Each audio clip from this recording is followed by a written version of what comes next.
ನಿನ್ನ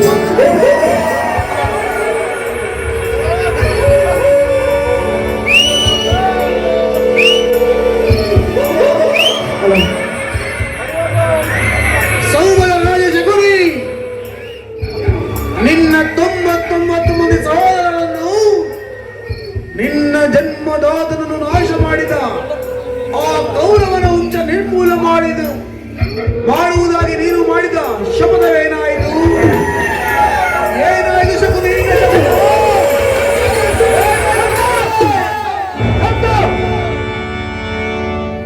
ಈ ಸೌಮಲರಾದ ಶಕುನಿಯ ಆಶ್ವಾಸನೆಯನ್ನು ಅವಹೇಳನ ಮಾಡುತ್ತಿರುವ ಅಧಮವರುಣಗಳೇ,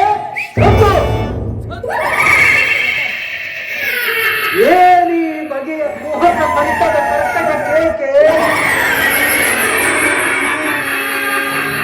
ಏನಿ ಪ್ರಳಯಾಗ್ನಿ ಜ್ವಾಲೆಯನ್ನು ಪ್ರಚೋದನೆ ಕೈಯುತ್ತಿರುವ ಪ್ರಚಂಡ ಮಾರ್ಗದ ಪ್ರಳಯ ತಾಂಡವ. ಅಕ್ಕನಿಂದ ಬರೆದ ಕಂಠಕ್ಕೆ ಕುಹಕ ಕೂಟದ ಕುಕ್ಷಕತೆಯ ಪ್ರವೀಣ, ಮಾತ್ಸರ್ಯದ ಮಹಾನಿಪುಣ ಈ ಸೌಮಲರಾದ ಶಕುನಿಯೊಡನೆ ನಿಮ್ಮಗಳ ಸರಸ ಸಲ್ಲಾಪ.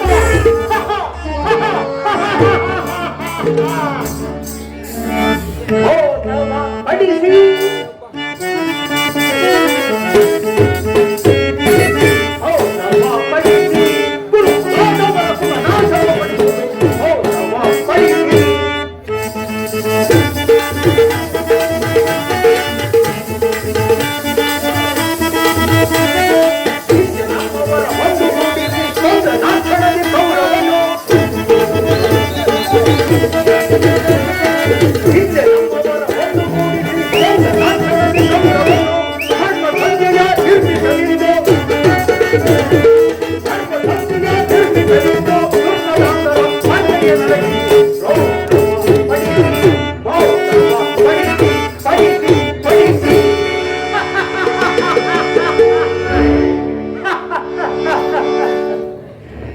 ದುರ್ಯೋಧನ, ದುರ್ನೀತ, ದುರ್ಜಾತ, ದುರುಳ ದುರ್ಯೋಧನನೇ ಕೇಳು.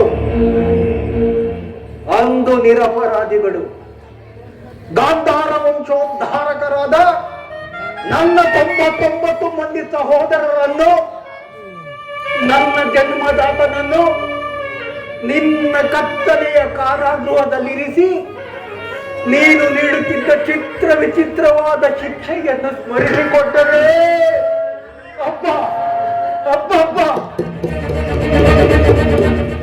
ನನ್ನ ಗುಂಡಿಗೆಯು ನಡುಗುತ್ತಿರುವ, ಕೈ ಕಾಲುಗಳು ಕಂಪಿಸುತ್ತಿರುವುವು,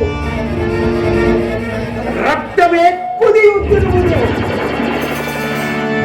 ದುರ್ಯೋಧನ, ಅಂದು ನನ್ನ ಹತಭಾಗ್ಯ ಸಹೋದರರಿಗೆ ದಿನಕ್ಕೊಂದು ಇಡೀ ಅನ್ನ, ಒಂದು ಒಡಲೆ ನೀರನ್ನು ಕೊಡುತ್ತಿದ್ದೆ. ದಿನಕ್ಕೊಂದು ಇಡೀ ಅನ್ನ, ಒಂದು ಒಡಲೆ ನೀರನ್ನು ಮಾತ್ರ ಕೊಡುತ್ತಿದ್ದೆ. ಆದರೆ ಆ ನನ್ನ ಸಹೋದರರು ಅದೆಲ್ಲವನ್ನು ನನಗಿತ್ತು ತಾವೆಲ್ಲರೂ ಉಪವಾಸ ಮಾಡಿ ಒಬ್ಬೊಬ್ಬರಾಗಿಯೇ ಹತರಾದರು.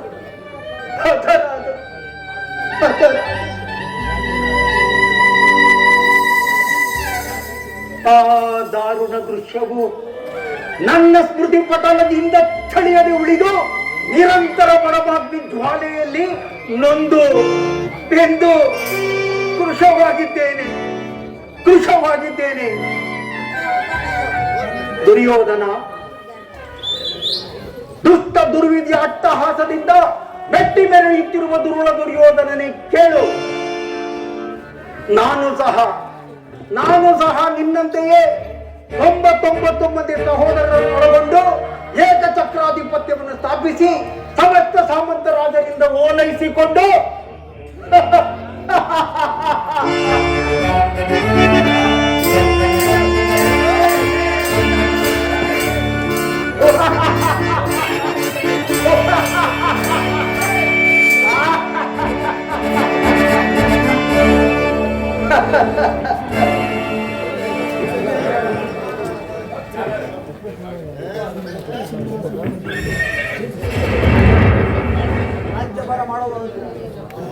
ಸಮಸ್ತ ಸಾಮಂತ ರಾಜರಿಂದ ಓಲೈಸಿಕೊಂಡು ರಾಜ್ಯಭಾರ ಮಾಡಬಹುದಾಗಿತ್ತು.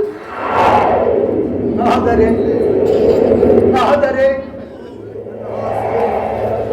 ನನ್ನ ಆಸೆ ಆಕಾಂಕ್ಷೆಗಳೆಲ್ಲವೂ ಗಾಳಿ ಗೋಪುರವಾಯಿತು.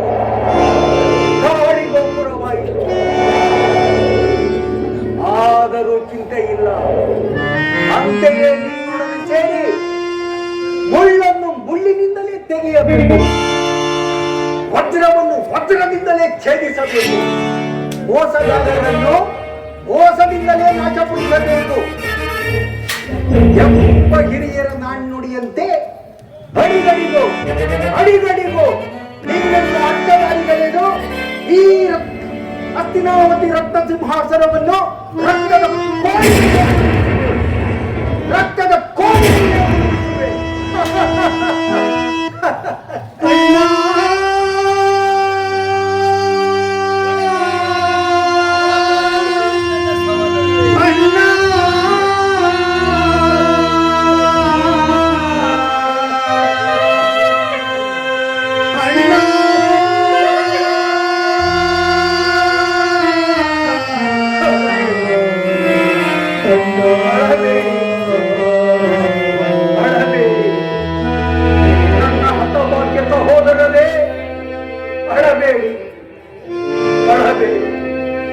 ದುರ್ಯೋಧನನ 99 ಮಂದಿ ಸಹೋದರರ ಚಿತ್ರ ಮುಂಡಗಳಿಂದ ನರಕದಲ್ಲಿ ನಿಮ್ಮ ನಿರಾಜನ ಮಾಡಿದ್ದೇವೆ. ದುರ್ಯೋಧನ ನರಕದ ಭಯಂಕರ ಹಿಂಸೆಗಿತ್ತಲೂ ಈ ಶಕುನಿಯಿಂದ ನಿನಗಾಗುವ ಹಿಂಸೆಯು ಅತಿ ಭಯಾನಕ.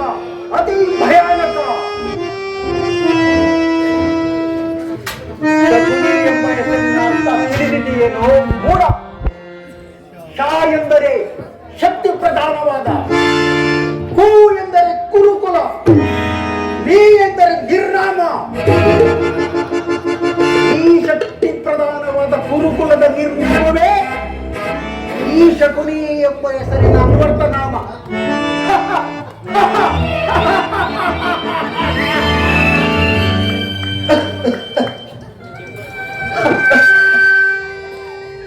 ತಾಯಿಯ ಕಣ್ಣೀರಿನಿಂದ ತೊಯ್ದು ಗುರು ಹಿರಿಯರ ರಕ್ತದಿಂದ ಕಳಂಕಿತನಾಗಿ ಪುತ್ರ ಶೋಕದಿಂದ ನಿರಂತರ ದಹಿಸುತ್ತಾ ನಿನಗಾಗಿ ಒಂದು ನಿಟ್ಟುಸಿರು ಬಿಡುವವರು ಇಲ್ಲದಂತೆ ಮಾಡಿ ನಿನಗೆ ನರಕದ ಮಾರ್ಗವನ್ನೇ ಇಳಿಸುವೆ.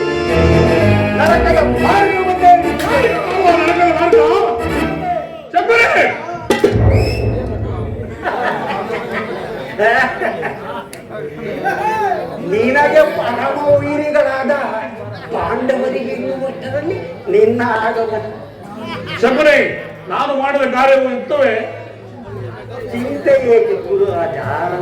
ಜಯತ್ರತ ಕೃತವರ್ಮಾದಿಗಳು ಸೈನ್ಯ ಸಮೇತರಾಗಿ ಹೊರಟರೆಂದು ದೂತನು ಸಮಾಚಾರವನ್ನು ತಂದನಲ್ಲವೇ? ನಾನು ಅದಕ್ಕಾಗಿ ಚಿಂತಿಸಲಿಲ್ಲವ. ಈ ದುರ್ಯೋಧನನು ಅಸಹಾಯಸುರನು 12 ತೋರ್ಪಣಗಳಿಂದ ಸಮಸ್ತ ಸೈನ್ಯವನ್ನು ಎದುರಿಸಬಲ್ಲೆ. ಆದರೆ ಖ್ಯಾತಿ ಹಿಂಸೆ, ಸೋಯಿತ ಕಲಹ, ಕುಸಿತ ವೇಷಪುಡಿ. ನಾನು ಆಗಿನ ದ್ವಾರಕಿಗೆ ಹೋದಾಗ ಯುದ್ಧವು ಅಧರ್ಮವೆಂದು ಕೃಷ್ಣನು ಎಷ್ಟೋ ವಿಧವಾಗಿ ಹೇಳಿದರು. ಆದರೆ ಅಭಿಮಾನದಿಂದ ಅವನ ಮಾತುಗಳು ನಿರಾಕರಿಸಿದರು. ಕೃಷ್ಣನು ಕ್ಷತ್ರಿಯ ಜಾತಿಯ ಪರಮವೈರಿ ದುರ್ಯೋಧನ. ಅವನ ಮಾತು ಪರಿಗ್ರಹವಲ್ಲ. ಬಿಡು ದುರ್ಯೋಧನ,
ಈ ಸಂಧಾನ ನಡೆಸಲು ಶಾಂತಿ ಸಂಧಾನ ಕೃಷ್ಣನ ಹಸ್ತಿನಾವತಿಯಲ್ಲಿ ಹೋಗು ಸಹೋದರ. ಅತಿ ಸಂಧಾನಕ್ಕೆ ಸಿದ್ಧ ಮಾಡು. ಪ್ರಜಾ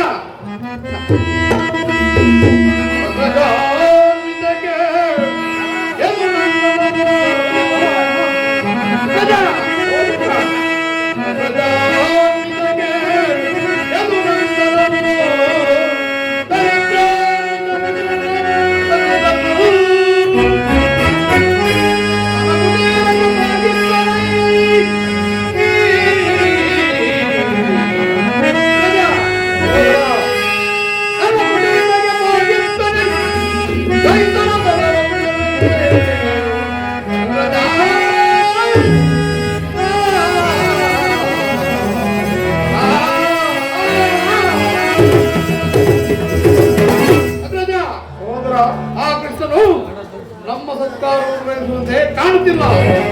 ಆದರೆ ನಮ್ಮ ರಾಜಪ್ರಧಾನವನ್ನು ದಾಟಿ ಆ ದಾಂತ್ರಿಕನಾದ ಇದನ್ನು ಮುರುಕುಜೋಪಡಿ ಆಗ್ತಿದ್ದರು. ಇದಂತ ಅವಹೇಳನ ಪ್ರಜಾ. ಅದು ಅವಹೇಳನವಲ್ಲ ಪ್ರಿಯ ಸಹೋದರ. ಕೃಷ್ಣ ಅಂತ ವಿತರಣೆಗೆ ಕೃಷ್ಣಂತ ಭಕ್ತರು ಒದ್ದಾಡುವರು ಇರಬಹುದು. ಈ ದಿನ ಆತನ ಸತ್ಕಾರವನ್ನು ಸ್ವೀಕರಿಸಿ ನಾಳೆ ನಮ್ಮ ಮಂದಿರಕ್ಕೆ ಬಂದೇ ಬರುವನು. ನೀನು ಚಿಂತಿಸಬೇಡ. ನಡೆ ಸಹೋದರ. ಆದರೆ ರಾಜಮನೆಯಾಗಿ ಬಂದವರು ರಾಜಮನೆಯಾಗಿ ಧಿಕ್ಕರಿಸುವುದು ಅಪಮಾನಕರ.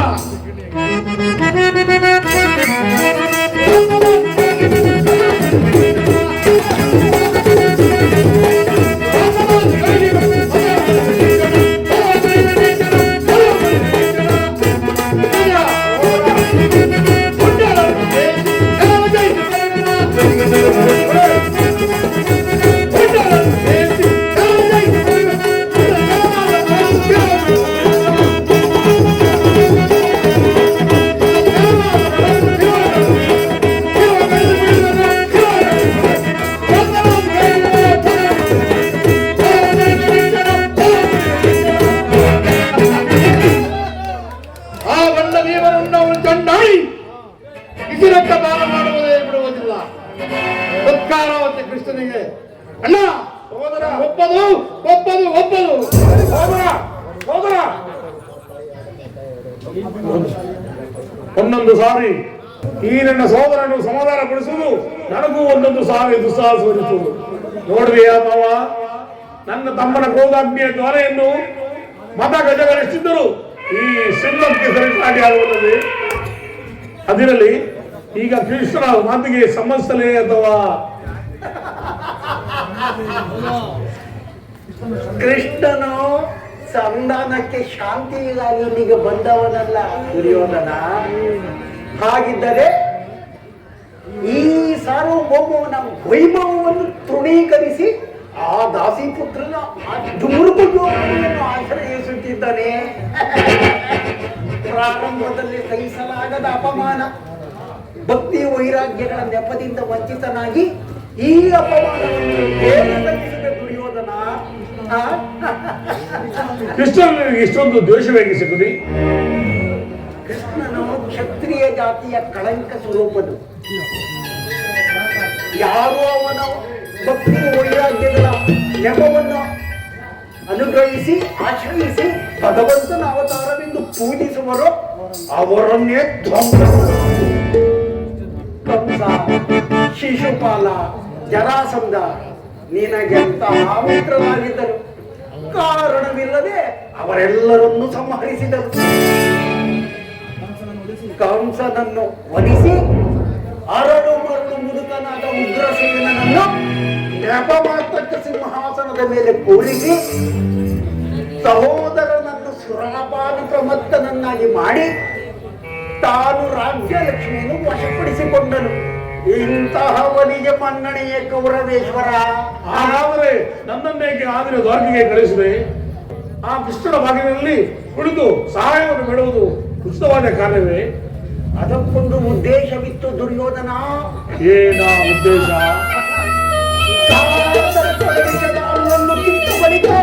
ಕಿತ್ತ ಬಳಿಕ ಅದರೊಡನೆ ಸರಸ ಮಾಡಬಹುದಲ್ಲವೇ?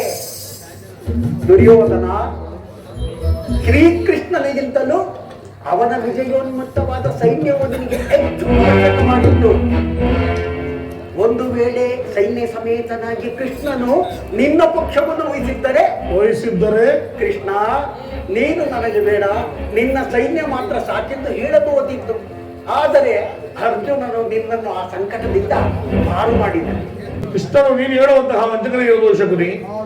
ಆದರೆ ಅವನ ಮೇಲಿನ ದ್ವೇಷದಿಂದ ಆ ಪಾಂಡವರನ್ನು ಹಿಂಸಿಸಬೇಕಾಗುವುದಲ್ಲ.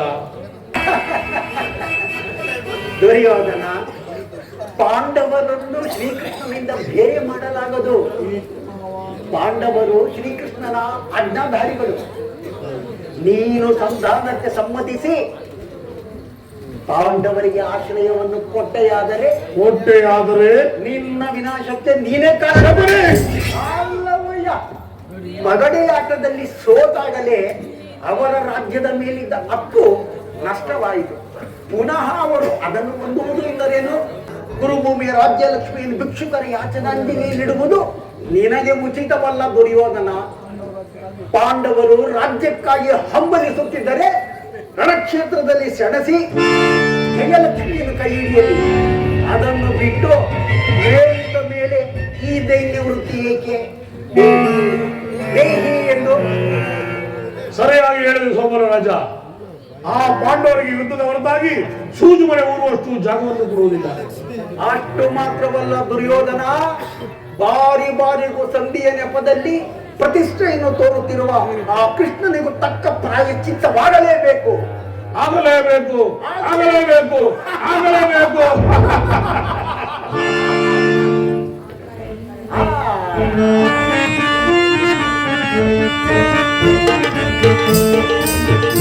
ದುರ್ಯೋಧನ, ಈ ವಿಚಾರದಲ್ಲಿ ನನ್ನ ಒಂದು ಸಲಹೆ ಏನು ನಿನ್ನ ಸಲಹೆ?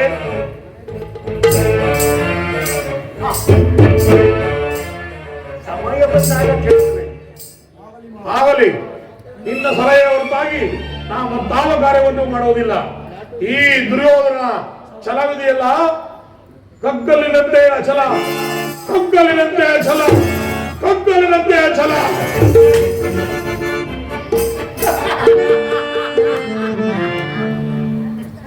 ನಮ್ಮ ದುರ್ಯೋಧನನ ಛಲವಿದೆಯಲ್ಲ, ಕಗ್ಗಲ್ಲಿನಂತೆ ಅಚಲ. ನಡೆ ನಡೆ, ಗುರುಕುಲದ ರಣಕಲಿ, ನೀನಾಗುವೆ ರಣರಂಗದಲ್ಲಿ ನರಬಲಿ. ದುರ್ಯೋಧನ, ಗೋವರ್ಧನೆವ ಬಿರುಗಾಳಿಗೆ ಸೇಡಿನ ಕಾರ್ಮೋಡ ವೇಷಾತಿಯನ್ನು ಮಿಂಚಿನಂತೆ ಪ್ರತಿನಿಧಿ ಆರ್ಭಟಿಸುವ ಗುಡುಗು ಸಿಡಿಯುವ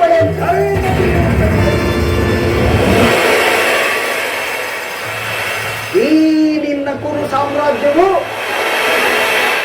ಈ ಶಕುನಿಯ ಕೃತ್ರಿಮದ ವಿಷದ ಮಳೆಗೆ ಸಿಕ್ಕಿ